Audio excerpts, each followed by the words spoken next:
বন্যার কারণে আগামী আগস্ট মাসে হবে এবারের এসএসসি ও সমমানের পরীক্ষা, তবে চূড়ান্ত সময়সূচি পরবর্তীতে জানিয়ে দেওয়া হবে। রোববার দুপুরে আন্তঃশিক্ষা বোর্ডের সমন্বয় কমিটির এক সভায় এই সিদ্ধান্ত জানানো হয়।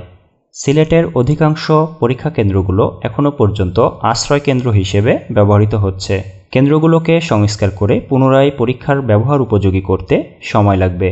এজন্য জুলাই মাসে এসএসসি ও সমমানের পরীক্ষা নেওয়া সম্ভব নয়।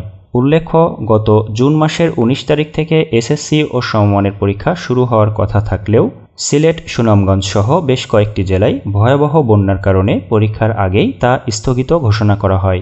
এছাড়াও সাংবাদিকদেরকে জানানো হয় যে আগস্ট মাসে যদি এসএসসি ও সমমানের পরীক্ষা নেওয়া সম্ভব হয়, তাহলে অক্টোবরের শুরুর দিকে হতে পারে এবারের এইচএসসি ও সমমানের পরীক্ষা। কেননা এসএসসি ও সমমানের পরীক্ষা শেষ হওয়ার পরে এইচএসসি পরীক্ষার প্রস্তুতির জন্য 2 মাস সময় লেগে যায়।